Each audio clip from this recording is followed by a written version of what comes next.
There are a million different gurus out there who will look you dead in the eye and tell you, post more content, be everywhere, 10 tweets a day, 5 TikToks, 3 LinkedIn articles.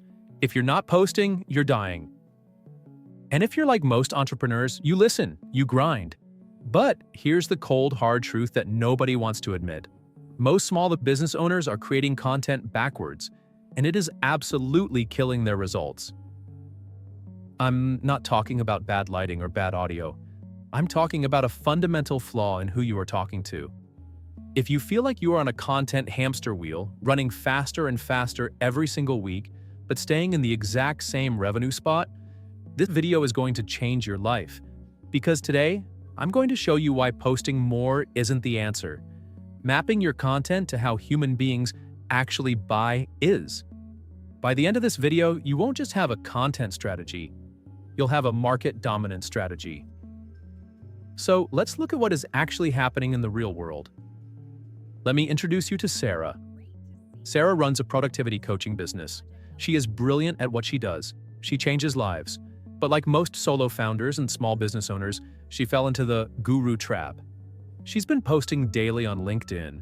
She's trying to keep up with Instagram Reels. She's even trying to be witty on Twitter X.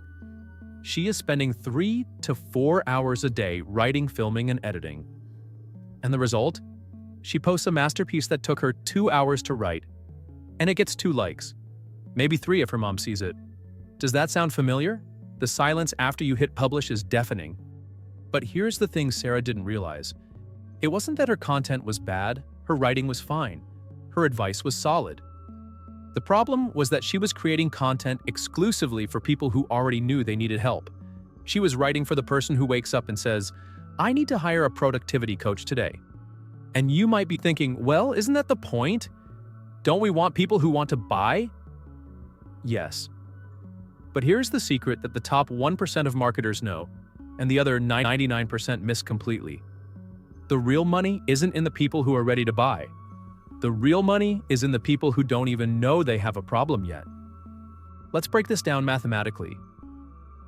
In any given market, whether you sell coaching, software, dog walking, or HVAC services, only 3% of your potential customers are ready to buy right now. That's the tip of the iceberg. The other 97%? They are totally ignored. Most business owners, and I'd bet Sarah included, spend 100% of their energy fighting over that top 3%. And do you know what happens in that 3%? It's a bloodbath. It's high competition. It's price wars. It's comparing your features against a competitor's features. It is exhausting. But if you learn to map your content to the entire iceberg, specifically the 5 stages of awareness, something wild happens. You stop competing, you start teaching. And when you teach someone that they have a problem, they automatically trust you to provide the solution. Let's walk through the 5 stages of awareness. This is a framework originally developed by the legendary copywriter Eugene Schwartz, and it is the single most profitable concept you will ever learn in marketing. Stage 1 is problem unaware. These people are your biggest market opportunity, yet they are the hardest to reach if you don't know the trick. These people have the problem, but they do not know it yet. They are living in denial or ignorance. Using Sarah's example, this is the corporate executive working 12-hour days. He thinks this is just what it takes to succeed. He thinks feeling like a zombie is normal. If Sarah shows up in his feed saying, "Hire me for productivity coaching," he keeps scrolling. Why? Because he doesn't think he has a productivity problem. He thinks he has a "my boss is a jerk" problem or a "the economy is tough" problem. The strategy. For this stage, you create content around symptoms. You validate their feelings without mentioning the solution yet. Bad content. 5 tips to manage your time. He ignores this. Stage 1. Content. Why successful people feel exhausted by 2 p.m.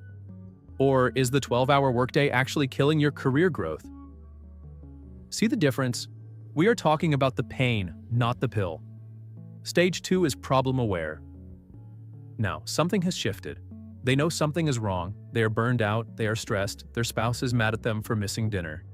They know they have a problem, but they don't know what is causing it. This is the Dr. Google phase. They are searching for names for their pain. If you are Sarah, you stop talking about symptoms and start talking about root causes.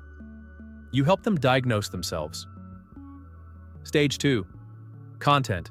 The real reason you're working twice as hard for the same results. Or why hustle culture is actually destroying your output. You are moving them from, "I'm tired," to, "Oh, I have a workflow inefficiency problem."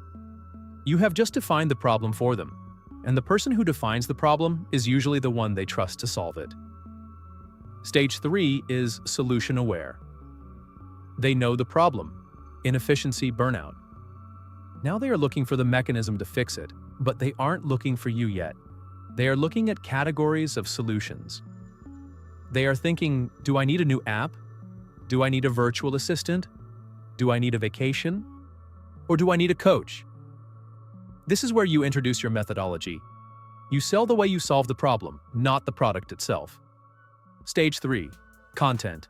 Why apps like Notion won't save you if your system is broken. Or the 3-step deep work system that cuts work hours in half.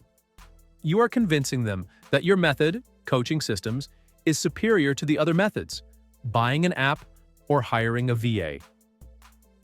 Finally, we hit the stages everyone else is fighting over. Stage 4 is product aware. They know coaching exists. They know you exist. Now they are comparing you to the other guy. Content, social proof, case study comparisons. Why one-on-one coaching beats pre-recorded courses every time? Stage 5 is most aware. They are ready to buy, they just need a reason to do it now. Content, handling objections and making offers. How to get started in the next 30 days. Or the cost of waiting another year to fix your schedule. Here is the part that blew my mind, and this is where the magic happens. Most businesses only create content for stages 4 and 5. That's that tiny 3% slice. But when you map content to all 5 stages, using actual search data instead of guessing, you build a machine. Someone finds your stage 1 video when they search "Why am I always tired at work" on YouTube or Google. They watch it. They realize, wow, I have a productivity problem. Naturally, they search for the next thing. And guess whose stage 2 content shows up? Yours.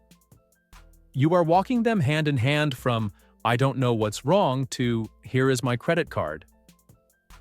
It is like creating a funnel that works 24/7 even when you are sleeping. You aren't just shouting into the void of social media. You are building assets that live on search engines forever. Let's go back to Sarah. Sarah stopped the daily grind. She implemented this system 90 days ago. And the kicker? She is only publishing one high-quality, long-form piece of content per week now. She isn't a slave to the algorithm anymore. The crazy part is that her competitors are still out there fighting to the death over that same 3% of ready-to-buy customers screaming, "Buy my stuff!" Meanwhile, Sarah is capturing everyone else months before they even talk to a competitor. Think about it. What if, instead of chasing people who already know they need help, you were the one educating your entire market about problems they didn't even know they had? That is not just marketing. That is market creation. By 2026, the businesses that survive won't be the ones shouting the loudest on social media. They'll be the ones that built content systems that educate and convert without them being in the room. So, the question is, will you start mapping your content to these buyer stages before your competitors figure this out? Or will you keep fighting over scraps while they capture your entire market? Start with stage 1, solve the symptom. The rest will follow. Thanks for watching.